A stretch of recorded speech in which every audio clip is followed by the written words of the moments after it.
Hello. Hello. आवाज़ proper आ रही हो तो कमेंट करके बता देना कि हाँ आवाज़ आ रही है। हाय फ्रेंड्स, स्वागत है आपका आपके अपने यूट्यूब चैनल न्यू अनंत क्लासेस में।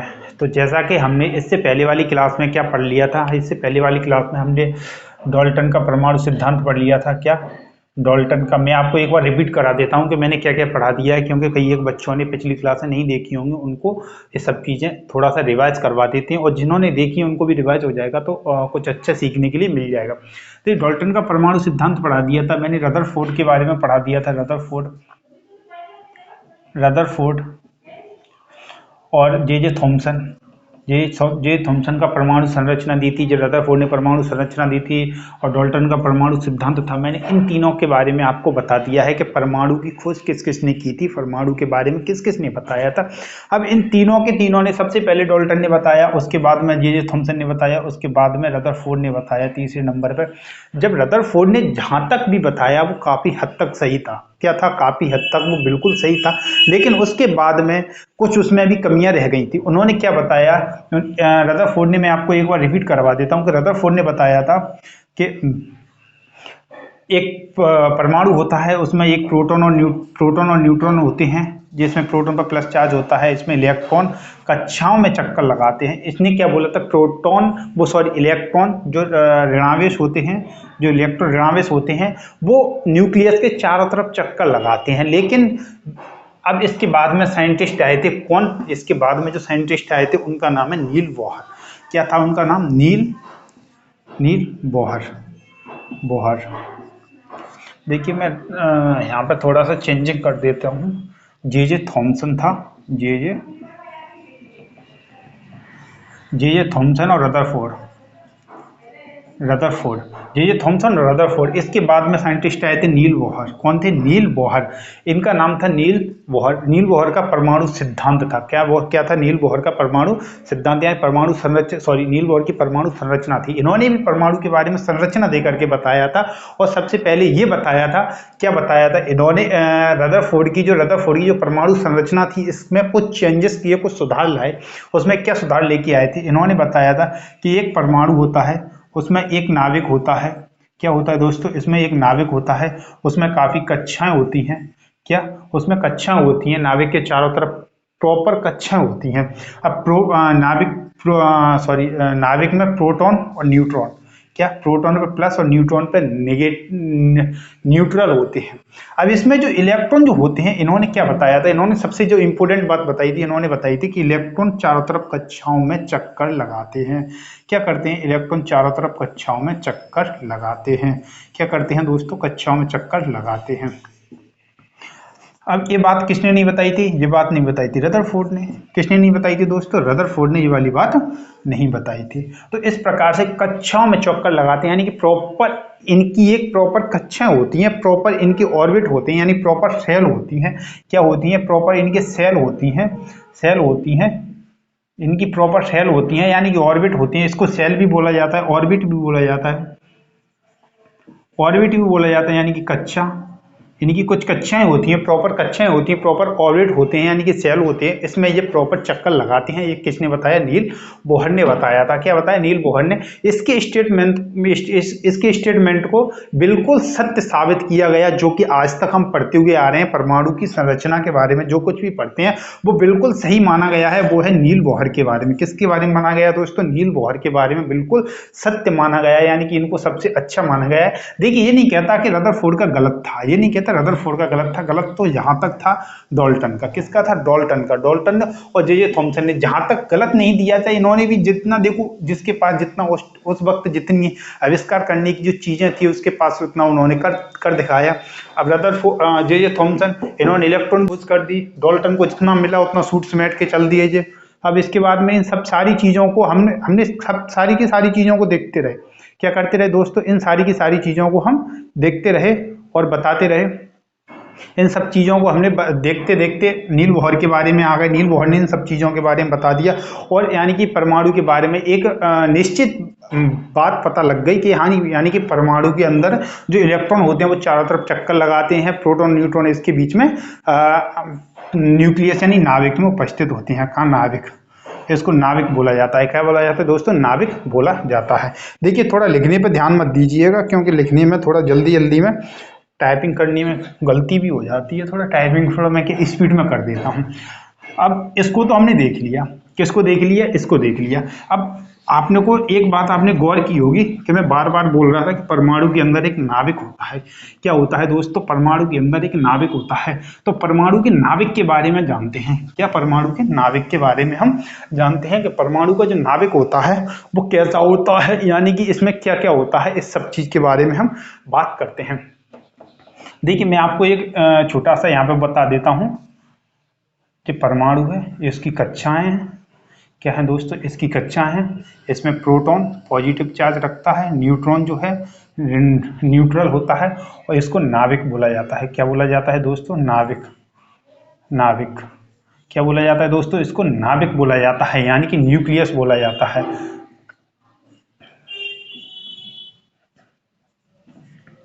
इसको न्यूक्लियस बोला जाता है, यानी कि नाविक बोला जाता है।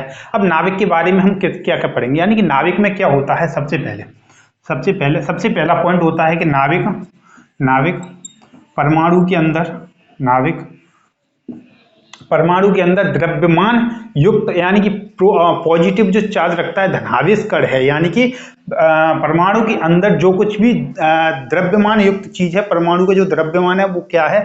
नाविक है। क्या है? द्रव्यमान और यह धनावेश होता है। धनावेश होता है। कैसा होता है? धनावेश होता है। कैसा? धनावेश, यानी कि ये द्रव्यमान युक्त होता है और धनावेश होता है। कैसा होता है?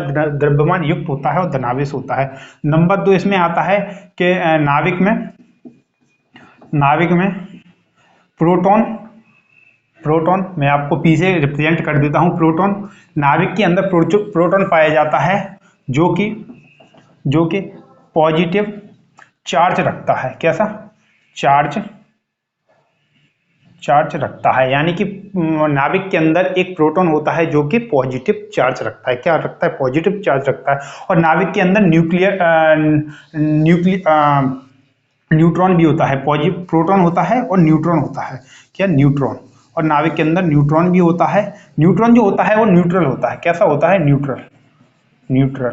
न्यूट्रॉन जो होता है वो न्यूट्रल होता है। इसके अंदर कोई भी चार्ज नहीं होता है। कैसा नहीं होता? ये कोई भी चार्ज नहीं होता है, लेकिन द्रव्यमान युक्त होता है, यानी कि इसके अंदर वेट होता है, भार होता है, यह द्रव्यमान युक्त होता है। नंबर 3 नाविक के बारे में जो बात करेंगे, सभी नाविकों के बीच में एक बल लगाया जाता है। सभी नाविकों के बीच में क्या लगाया जाता है दोस्तों? एक बल लगाया जाता है, जिसको नाभिकीय बल कहा जाता है। नाभिकीय बल कहा जाता है। इसी नाभिकीय बल के कारण प्रत्येक द्रव्यमान क्या होता है? प्रत्येक द्रव्यमान एक दूसरे से, यानी कि प्रत्येक द्रव्यमान के जो कण होते हैं, यानी कि जो परमाणु होते हैं, क्या होते हैं दोस्तों? परमाणु जो होते हैं नाभिक के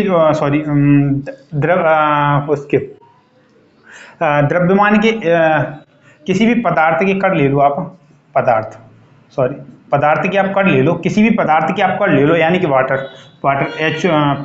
पानी के बारे में आप देख लो।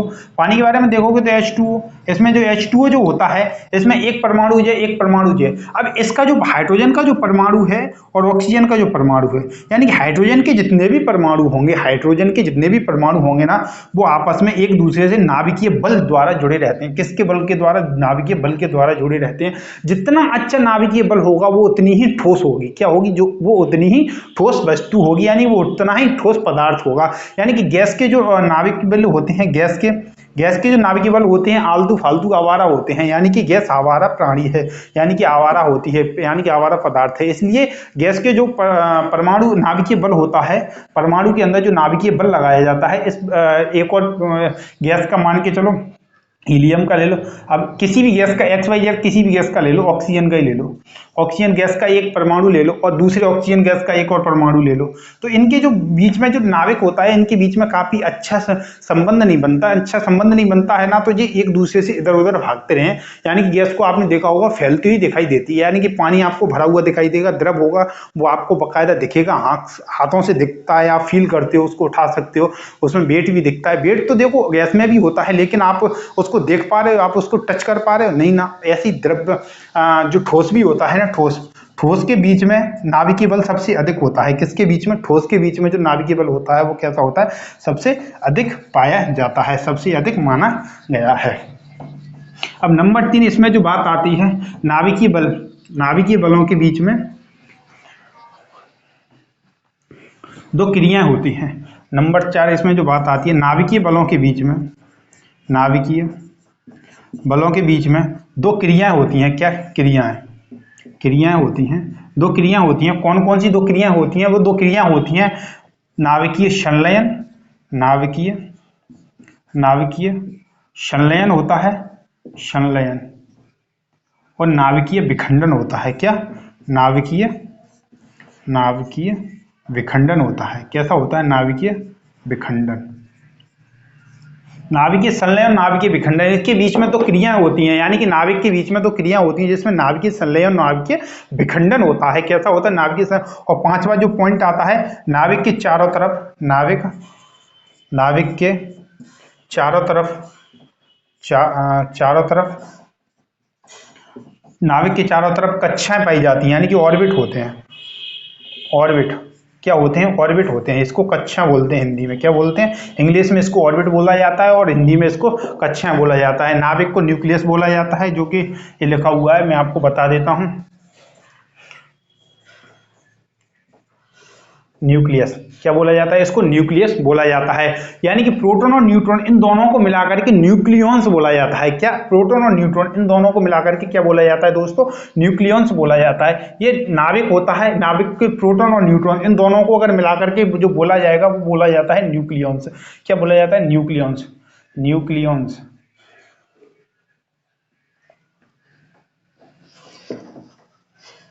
क्या बोला जाता है दोस्तों? न्यूक्लियॉन्स। न्यूक्लियॉन्स, इसको न्यूक्लियॉन्स बोला जाता है।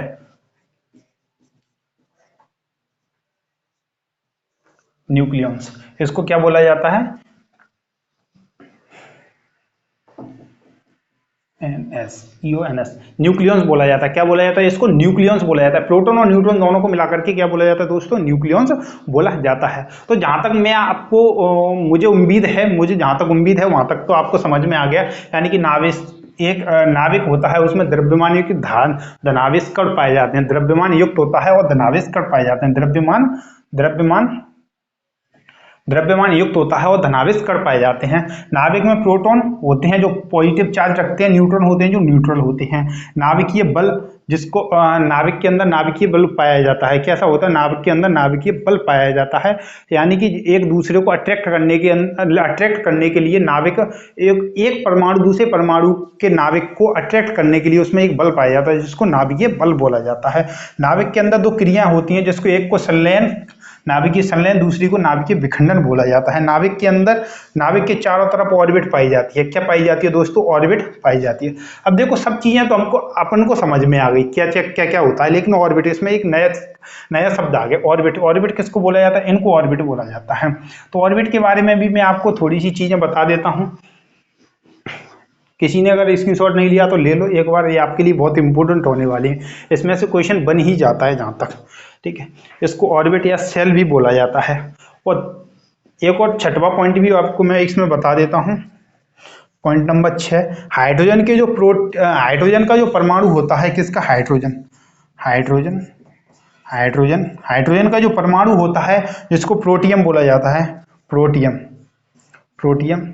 जिसको प्रोटियम बोला जाता है। 1H1, इसको 1H1 से रिप्रेजेंट किया जाता है। इसके जो समस्थानिक, इसको समस्थानिक बोला जाता है। तो हाइड्रोजन के प्रोटियम का समस्थानिक है। क्या है? समस्थानिक। इसमें क्या नहीं पाया जाता? इसमें न्यूट्रॉन नहीं पाया जाता। क्या नहीं पाया जाता? इसमें न्यूट्रॉन नहीं पाया जाता है। न्यूट्रॉन नहीं पाया जाता। देखिए, मैं आपको बोल रहा हूं ना, वो उसी चीज पे ध्यान दो। हाइड्रोजन का एक समस्थानिक होता है, जिसको समस्थानिक और संभार क्या होते हैं, इसको मैं आपको अगली क्लास में बता दूंगा, ठीक है। तो हाइड्रोजन का समस्थानिक होता है 1H1, इसमें न्यूट्रॉन नहीं पाया जाता। क्या नहीं पाया जाता दोस्तों? इसमें न्यूट्रॉन नहीं पाया जाता। इसको नाभिकीय, यानी कि न्यूक्लियस, इसको न्यूक्लियस, यानी कि इसको दोनों को मिलाकर के न्यूक्लियस बोल रहे थे। इसी प्रकार से इसमें क्या नहीं पाया जाता, न्यूट्रॉन नहीं पाया जाता, इसमें ओनली प्रोटॉन पाया जाता है जिस पर पॉजिटिव चार्ज होता है। अब बात करते हैं कक्षा के बारे में। ऑर्बिट क्या होते हैं, ऑर्बिट क्या होते हैं इसके बारे में मैं आपको बता देता हूं।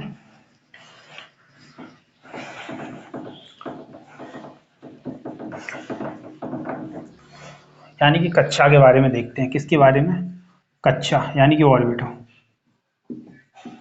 ऑर्बिट, ऑर्बिट इसको सेल भी बोला जाता है। क्या भी बोला जाता है, इसको शेल भी बोला जाता है, इसको शेल भी बोला जाता है। तो सेल के बारे में, सेल क्या होता है, देखिए न्यूट्रॉन और प्रोटॉन, न्यूक्लियस जो होता है, न्यूक्लियस जो होता है ना, न्यूक्लियस जो होता है उसके चारों तरफ जो कक्षाएं होती हैं, इसके चारों तरफ इसमें जो इलेक्ट्रॉन चक्कर लगा रहे होते हैं दोस्तों, क्या इलेक्ट्रॉन इसमें जो चक्कर लगा रहे होते हैं, इसमें जो इलेक्ट्रॉन जो चक्कर लगा रहे होते हैं, इसी को क्या बोला जाता है, न्यूक्लियस यानी सॉरी कक्षाएं बोला जाता है। इसको क्या बोला जाता है, कक्षाएं यानी सेल बोला जाता है, यानी कि सेल बोला जाता है। इलेक्ट्रॉन विविक्त कक्षाओं में चक्कर लगाते हैं, इलेक्ट्रॉन जो होते हैं वो विविक्त कक्षाओं में चक्कर लगाते हैं और ऊर्जा का विकिरण होता है। नंबर एक, इलेक्ट्रॉन जो होते हैं, इलेक्ट्रॉन जो होते हैं विविक्त कक्षाओं में, विविक्त कक्षाओं में चक्कर लगाते हैं। क्या करते हैं, चक्कर लगाते हैं, जो कि ऊर्जा का विकिरण होता है। क्या क्या होता है, ऊर्जा का विकिरण होता है, विकिरण होता है, ऊर्जा का विकिरण होता है। इलेक्ट्रॉन विविक्त कक्षाओं में चक्कर लगाते हैं और ऊर्जा का विकिरण होता है। अब इनके अंदर जो कक्षा है, कक्षाओं के अंदर भी उप कक्षाएं पाई जाती हैं। यानी कि कक्षाओं के बारे में आपने देख लिया, कक्षाएं क्या होती हैं, नाभिक के चारों तरफ जिसमें इलेक्ट्रॉन चक्कर लगाती हैं, जिसमें ऊर्जा का विकिरण होता है, यानी कि ऊर्जा का विकिरण होता है। इलेक्ट्रॉन जिसके चारों तरफ विविक्त कक्षाओं में चक्कर लगाते हैं उसको कक्षाएं बोला जाता है, सेल बोला जाता है। सेल के अंदर भी उपसेल होती हैं। क्या, उप कक्षा, इसको उपकक्षा बोला जाता है। उपकक्षाएं क्या होती हैं, उपकक्षाएं जो होती हैं जिसको हम S P D E F, देखिए मैं आपको बता दूं, सबसे पहले ऐसी चीजें आपको ऐसे समझ में नहीं आएंगी जब तक मैं आपको पीरियोडिक टेबल नहीं पढ़ाऊंगा ना, उसके हिसाब से मैं आपको बता देता हूं। जब तक मैं अब एक छोटी ही इंफॉर्मेशन और दे देता हूं। इसमें इलेक्ट्रॉन जो होते हैं विविक्त कक्षाओं में चक्कर लगाते हैं। देखो उपकक्षाओं को भी मैं बताऊंगा, अभी अभी बता रहा हूँ उपकक्षाएं कैसी होती हैं। देखिए इलेक्ट्रॉन जो चक्कर लगाते हैं, इस 4 कक्षाएं होती हैं। कैसी होती हैं, 4, एस पी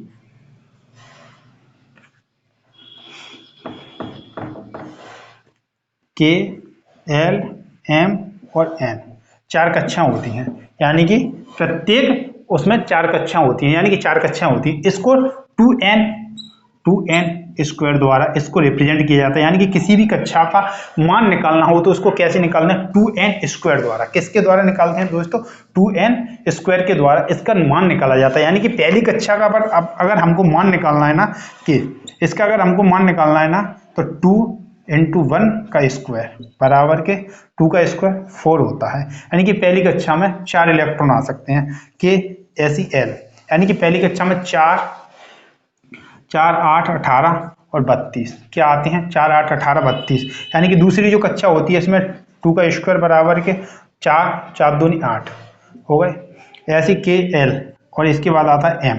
एम जो होता है उसमें कौन सी कक्षा है, तीसरी कक्षा है। तीसरी कक्षा में जो इलेक्ट्रॉन होते हैं 3 तरक 9, 9 दूनी 18 होता है।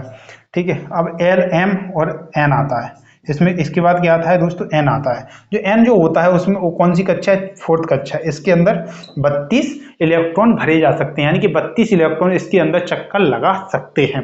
यानी कि 32 इलेक्ट्रॉन इसमें भरे जाते हैं। इसी प्रकार से इसमें होती हैं, क्या होती हैं दोस्तों, उप कक्षाएं होती हैं। अब ये कक्षाएं हो गई के एल एम एन। अब इसके अंदर क्या होती हैं, उप कक्षाएं। क्या होती हैं, उप कक्षा। उप कक्षा जो होती हैं, उप कक्षा जो होती हैं, के अंदर एस, इसके अंदर एस और पी, एस पी और डी, और इसके अंदर होता है एस पी डी और एफ। इसके अंदर 4 उप कक्षाएं होती हैं, इसके अंदर 3 उप कक्षाएं होती हैं, इसके अंदर 2 उप कक्षाएं होती हैं, इसके अंदर 1 उप कक्षा होती है। इस सब चीज को आपको ऐसे समझ में नहीं आएगा, ये सब चीजें समझ में आएंगी जब मैं आपको पीरियोडिक टेबल पढ़ाऊंगा।